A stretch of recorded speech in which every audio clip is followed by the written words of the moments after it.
Hello friends, welcome to my channel. ఈరోజు మనం 'చక్రవ్యూహం' అనే ఒక మూవీ, 'చక్రవ్యూహం ది ట్రాప్' అనే మూవీ గురించి తెలుసు. ఏదో అలా సరదాగా చూద్దాంలే అని అట్లా యూట్యూబ్ ఓపెన్ చేస్తే ఆహ్, మన విలక్షణ నటుడు అజయ్ నటించిన మూవీ అని తెలిసి చూశాను. మూవీ ఎంత డైరెక్టర్‌కు బహుశా యాక్టర్లు దొరక్కను. ఇది ఇలాంటి స్టోరీ ఉండి కూడా డైరెక్టర్లు దొరకను. పాపం ఎలానో ఎంత ట్రై చేసిండో మరి. ఇంత స్టోరీ, ఇంత ట్విస్ట్‌లు, ఇంత హర్రరు ఉన్న క్రైమ్ క్రైమ్ అన్నాక హర్రర్, క్రైమ్ ఉన్న స్టోరీని బహుశా ఛాన్సెస్ వచ్చినట్టు లేవు. అందుకనే ఆహ్, ఎవరితో ఒక సర్లే అని కానిచ్చేసినట్టున్నారు. నిజానికి కొంచెం కాన్సంట్రేట్ చేసి మంచి ఇంకొంచెం అంటే పెట్టొచ్చు. కొన్ని స్టోరీలకు ఆహ్, కొన్ని స్టోరీలకు అవసరం ఉండదు కానీ, కొన్ని స్టోరీలకు ఖచ్చితంగా కొందరు యాక్టర్స్ అవసరం వస్తది.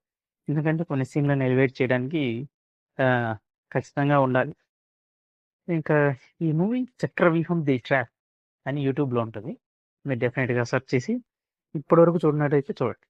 ఇందులో అజయ్, జ్ఞానేశ్వరి, వివేక్ త్రివేది, ఊర్వశి, పరదేశి, ప్రజ్ఞ, నయన్, సుపలేఖ్, సుధాకర్, రాజీవ్ కనకాల, ప్రియ, శ్రీకాంత్ ఇలా చాలా మంది నటించారు.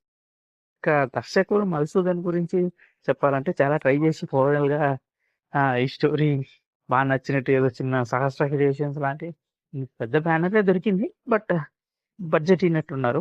సినిమాటోగ్రఫీ అజయ్ కుమార్ ఉన్నాడు. హ్మ్. చాలా బాగా ట్రై చేసింది. అయితే ఇంకా విలక్షణ నటుడు అజయ్ కీలక పాత్రలో నటించిన 'చక్రవ్యూహం' చాలా ఇంట్రెస్టింగ్ గానే సాగిందని చెప్పాలి. స్టోరీ విషయానికొస్తే ఒక అజయ్ త్రివేణి అనే ఒకతను, అతని భార్య తన ఇంట్లో సడెన్‌గా ఆహ్, గొంతు కోసి చనిపోయి ఉంటది.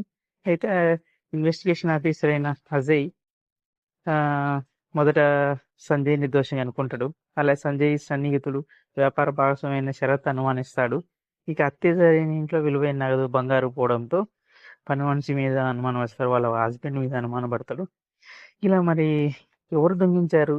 ఆమె ఎందుకు చంపారు? అని సమాధానాలు కనుక్కోవాలంటే ఈ సినిమా అలాంటి ఇంట్రెస్టింగ్ పాయింట్ మీద రన్ చేసింది చెప్పాలంటే.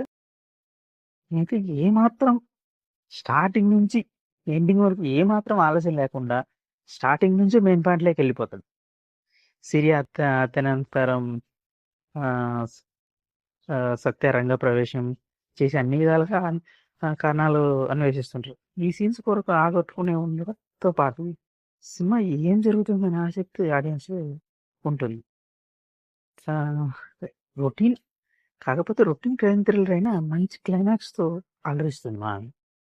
ఇంకా చెప్పాలంటే అజయ్, వివేక్ త్రివేది, ఊర్వశి లాంటి యాక్టర్లు చాలా చక్కగా నటించారు. ప్రజ్ఞ నయన్ డీసెంట్‌గా పెర్ఫార్మ్ చేసిందని చెప్పాలి.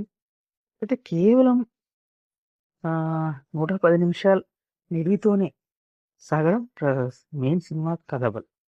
దురాశ, దుఃఖానికి అనే చేటు లేకుండా ఈ సినిమాలో నిర్మాత తెలియజేసింది.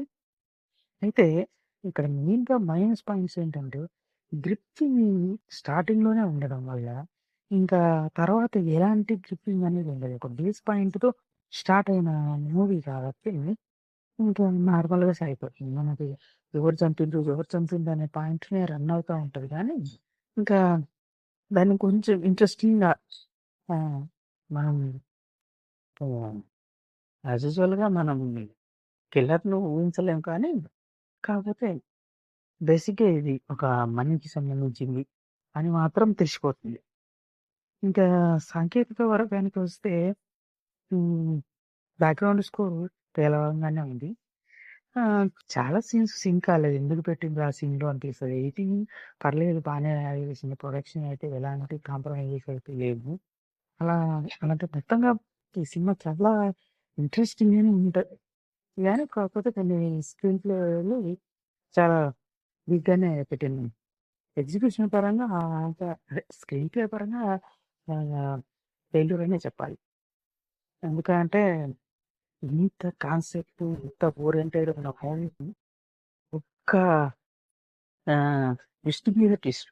అసలు ఒక అతను మిగతా వాళ్ళని ఎలా ప్రభావితం చేసి ఎలా ఇన్‌ఫ్లూయెన్స్ అయితారు. వాడు చెయ్యాలనుకున్న పనిని మిగతా వాళ్ళని తెలియకుండా చేసి, వాడు సాధించుకున్న విధానం ఇంతవరకు మనం మెయిన్‌గా దొరుకుతాడు. సినిమాలో దొరుకుతాడని పాయింట్‌ని పెట్టుకున్నారు గానీ, నిజానికైతే అసలు దొరికే ఛాన్స్ లేదు. ఒక మంచి హీరో అది నేను స్టార్టింగ్‌లోనే చెప్పాను కదా! ఒక మంచి హీరో లాంటి వాడిని ఈ సినిమాను ఒక హైలైట్‌గా రన్ చేసుకోగలిగితే, ఈ సినిమా ఎక్కడికో వెళ్ళిపోయేది. అసలు ఒక అతని మీద మోహం ఉన్న ఒక అమ్మాయికి అసలు వాళ్ళ వైఫ్‌ని చంపాలని ఐడియా ఇచ్చి, ఆ అమ్మాయి వేరే వానితో కమిట్ అయ్యి, ఆ అమ్మాయి వాని వల్ల చంపేది. వీడంతా సీన్ బై సీన్ వింటూ ఆ! ఒక స్పెసిఫిక్ బగ్స్ పెట్టి, అసలు వాళ్ళ వైఫ్‌ని చంపించే ప్లాను, వాళ్ళ ఫ్రెండ్‌ని చంపించే ప్లాన్, వీళ్ళందరినీ ఒక ఇన్సూరెన్స్ అనే కాన్సెప్ట్ మీద డబ్బులు సంపాదించుకొని, వాడు ఆహ్, చిన్న స్టేజ్ నుంచి పై స్టేజ్‌కెళ్ళిన అది మామూలుగా అనిపించింది. ఇక్కడ ఏంటంటే మనకు మెయిన్‌గా ఈళ్ళందరికంటే బెస్ట్ యాక్టర్ అది అజయ్ అవ్వడం వల్ల, అజయ్ పోలీస్ క్యారెక్టర్ చేయడం వల్ల, ఇక్కడ పోలీస్ క్యారెక్టర్ మెయిన్ హైలైట్ చేయాల్సొచ్చి ఇక్కడ అజయ్ ఆహ్, విలన్‌ని ఫైండ్ ఔట్ చేసి అతన్ని చంపించే ప్రయత్నం చేస్తాడు గానీ, నిజానికైతే చాలా హైలైటెడ్‌గా ఉంటది. కొంచెం హార్డ్‌గా అయినా కొంచెం మంచి అప్‌కమింగ్ హీరో గాని కొంచెం పోలీస్ క్యారెక్టర్‌ని తగ్గించి, ఈ క్యారెక్టర్‌ని లేపినంటే ఎక్కడికో పోయేదేమో అనిపించేది. అలాంటుంటది. ఇప్పటి వరకు ఈ మూవీ చూడనట్టయితే డెఫినిట్‌గా మస్ట్ వాచ్ మూవీ అని చెప్పొచ్చు. ప్లీజ్ ఆహ్, యూట్యూబ్‌లో పోయి తప్పకుండా చూడండి. Please like and share and subscribe. మీకు మూవీస్ అంటే ఇంట్రెస్ట్ ఉంటే ఖచ్చితంగా సబ్‌స్క్రైబ్ చేయండి. ఆ! అలానే నా ఛానెల్‌ని ఇప్పుడు ఫాలో అవుతుంది. Thank you. Thank you my